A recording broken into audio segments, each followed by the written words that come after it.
Hello everyone, this is Simon. I'm playing Hearts of Final 4. Welcome back to the game. The game is actually over. We are in the year of the Lord 1982 in September. I just kept playing the game.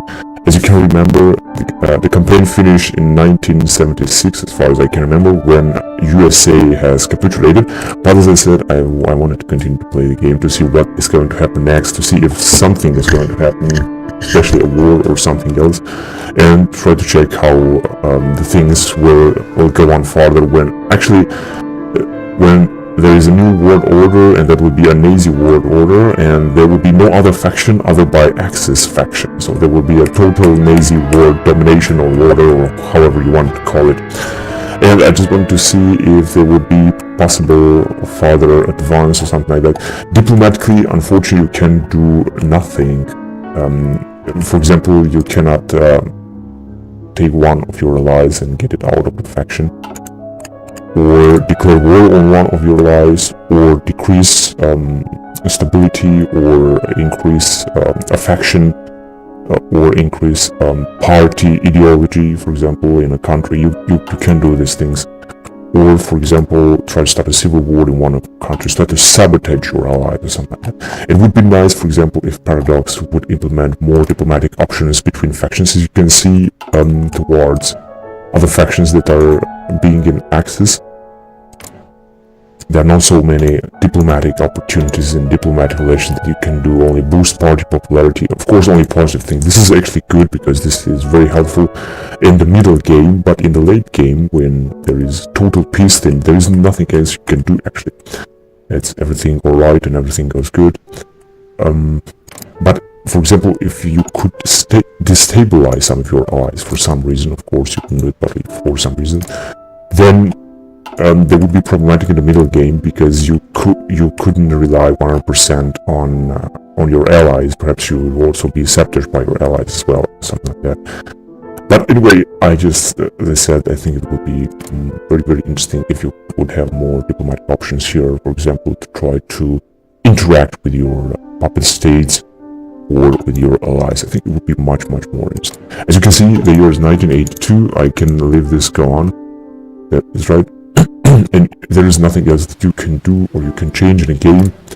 At least diplomatically, you can start a civil war, you can get out one of the faction out of Axis or of your main faction, or something like that. You just cannot do these things. So, all being said, nothing else happens in this late in the game, when the whole world has been conquered and all world nations are in one faction. That will be Axis. As well as you can see, there is no 100% party factions in all factions. For example, in Mexico there is more diplomatic, and as well as in Sweden, and that was a bit strange. That's why the relationship with Sweden is very, very low, as you can see, -100, because Sweden is preferably a diplomatic country. So there's nothing else you can do here. Improve relations, perhaps, yeah, that's what I could do, for example. Boost party popularity, you cannot get it out of the faction, you cannot start a civil war or stage a coup, unfortunately. It will be interesting, I guess.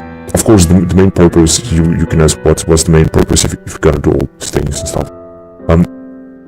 The main purpose is for you to have, because you already have total control of the war. Now Germany already have total control of the war. But, for example, to bring all nations under one nation, for example, to one nation to speak only one language, and to have only one politics, and to have only one industry, legislation and everything, military build up to be the same.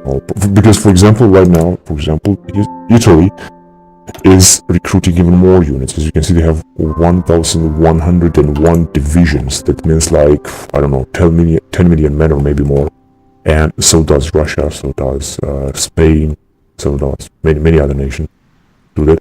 And in the meantime, I'm also recruiting a few divisions here, but not that many as Italy, for example. Not to mention they have a total of, let's say, 300 and something divisions, 336 divisions, in comparison with Italy, which has 1101. And take a look how many divisions have Japan.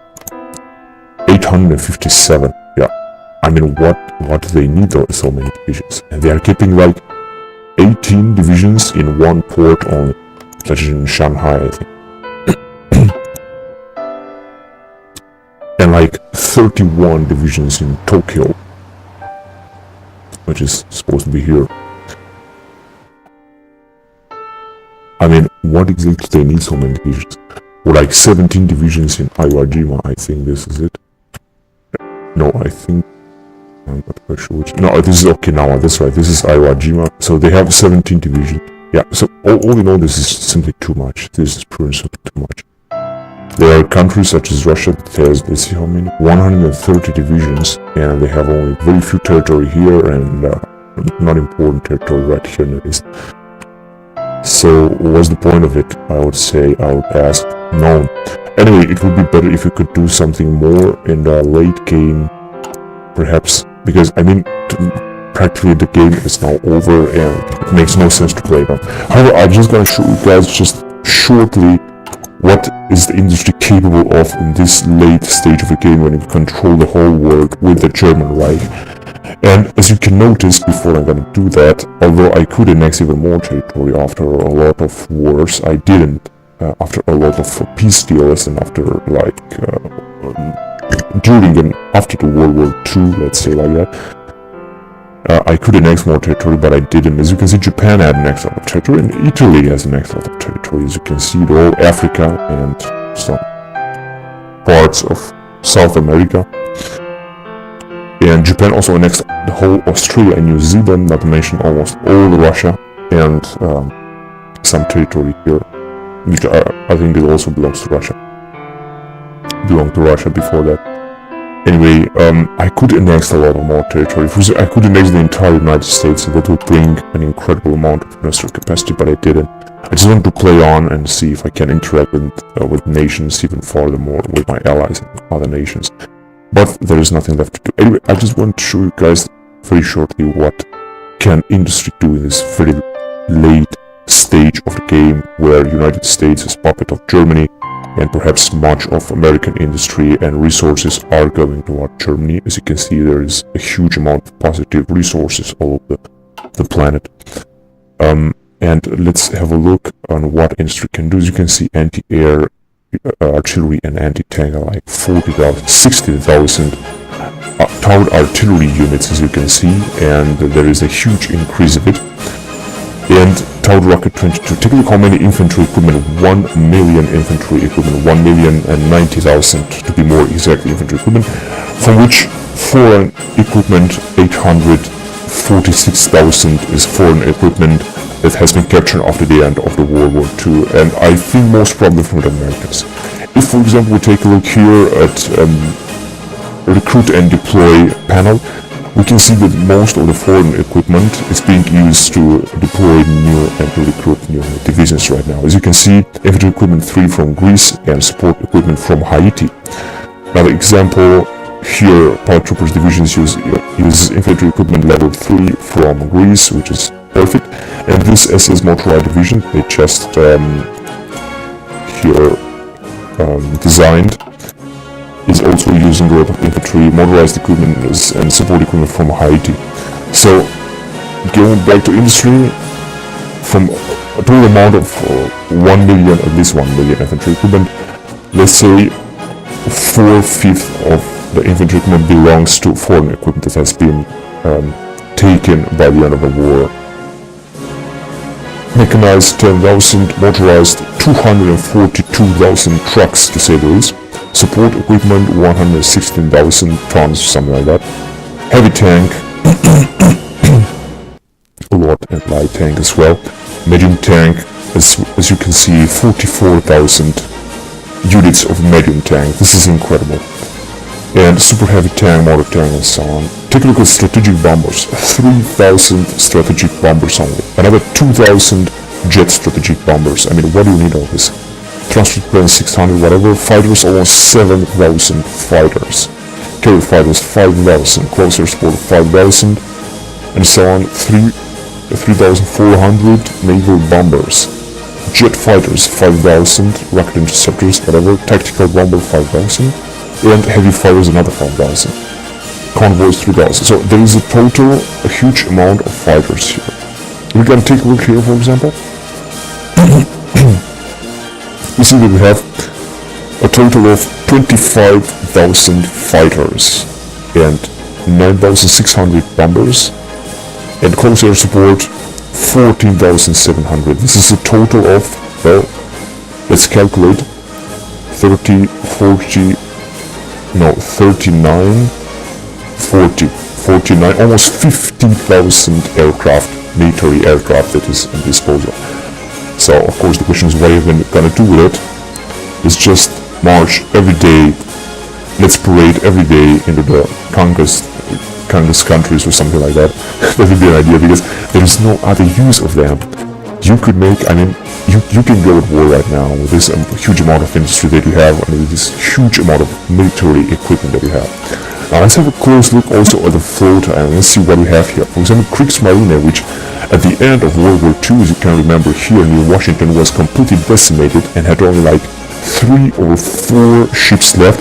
Now it has a total of 60 ships left, from which 8 aircraft carriers, 11 battleships, 13 battle cruisers, and 28 destroyers.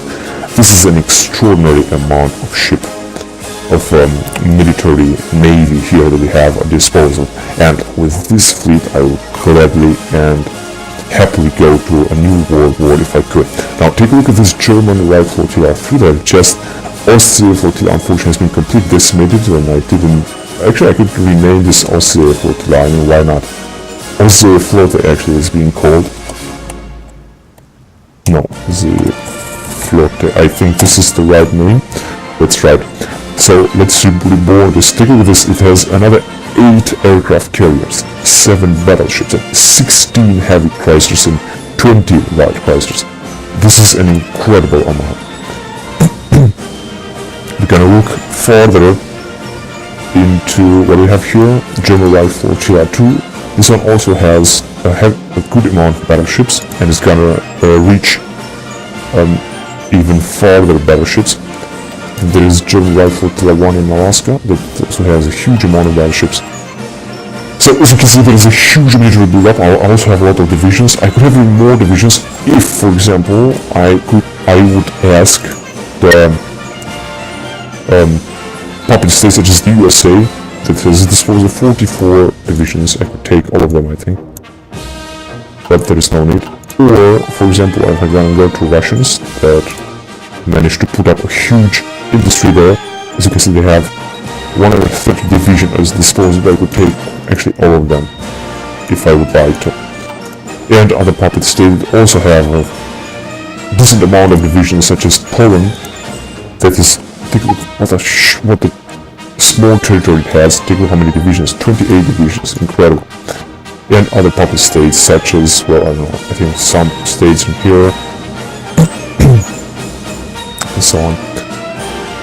Actually, let's have a look again what puppet states do I actually have. Poland, yeah, the Xinjiang also. I'm taking a look at Xinjiang here. They also have a disposal of 55 divisions. I could also, because I have a huge manpower, not much that changed the recruitment law to service by requirement and the war economy from total mobilization, because there is no need anymore to have so many units and so many military equipment. So a manpower of 4.47 million, I could actually deploy a huge amount of divisions, not to mention that I have such a huge amount of equipment, but I'm just gonna deploy these divisions that I have. Right, now, what else I could do at this late stage of the game? Yeah, first of all, I'm gonna have to deploy these guys, but before that, I'm gonna just recruit more generals. As you can see, a new commander costs 245 political power, and I'm gonna take it without any problem. And with each commander recruited, it's gonna cost you 5 political power more, so it's gonna be more expensive. This is enough now. And as you can see now, I have an incredible amount of them.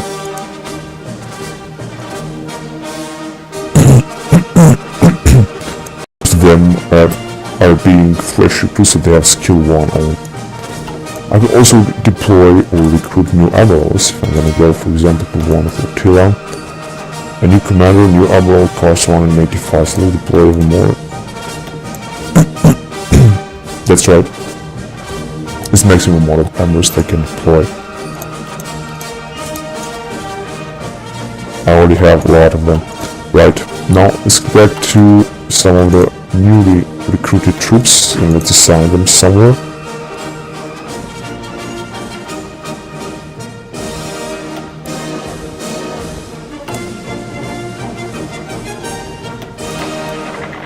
This motorized division, for example, has only 4,000 men and is very well equipped. As you can see, the whole equipment is foreign equipment that has been annexed now after the end of the war. Where to send them? Well, let's send them right here, for example, to this guy here. This is General Georg von Küchler, that is taking care of this northern region from the USA. In Minnesota, actually, is right there. Anyway, so this is an SS motorized division, first SS motorized division, which is an elite division, and it also has a lot of infantry equipment that is being provided by nations that have lost World War II, to say this. Anyway, this all being said, I think I'm gonna end recording here. Thank you very much for watching, and if you guys have any suggestions, just don't forget to comment. And what can I say? I just hope that in the next patches and expansions, Paradox will bring a few updates and a few upgrades to the game, so that you could more interact into the late game with nations.